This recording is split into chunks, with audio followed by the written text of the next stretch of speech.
নুরুল হক নূরের ওপর হামলার প্রতিবাদে গলাচিপায় বিক্ষোভ ও মশাল মিছিল। বিস্তারিত দেখুন প্রতিনিধি মোহাম্মদ জসিমউদ্দিনের পাঠানো তথ্য ও ভিডিওতে। পটুয়াখালীর গলাচিপায় গণ অধিকার পরিষদের সভাপতি ও ডাকসুর সাবেক ভিপি নুরুল হক নূরের ওপর হামলার প্রতিবাদে বিক্ষোভ ও মশাল মিছিল করেছে স্থানীয় গণ অধিকার পরিষদের নেতাকর্মীরা।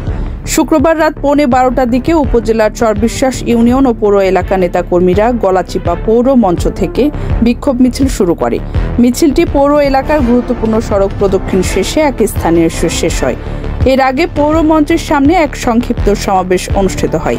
এতে বক্তব্য রাখেন গলাচিপা উপজেলা গণ অধিকার পরিষদের যুগ্ম আহ্বায়ক সোয়েবুর রহমান, শ্রমিক অধিকার পরিষদের সভাপতি আমির হোসেন।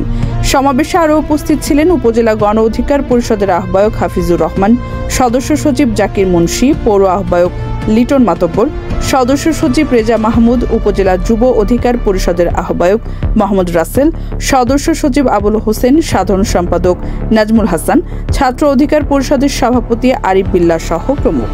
এই সময় বক্তারা বলেন, নূরের ওপর অতর্কিত হামলার প্রতিবাদে আজকের এই বিক্ষোভ মিছিল। বর্তমান সরকার ভিপি নূরের ওপর অমানসিক নির্যাতন করেছে, রক্তাক্ত করেছে। এজন্যই কি আমরা বাংলাদেশ দ্বিতীয়বারের মতো স্বাধীন করেছি? বক্তারা আরও বলেন, আমরা বাংলাদেশের 16 বছর নিপীড়িত নিষ্পেষিত ছিলাম।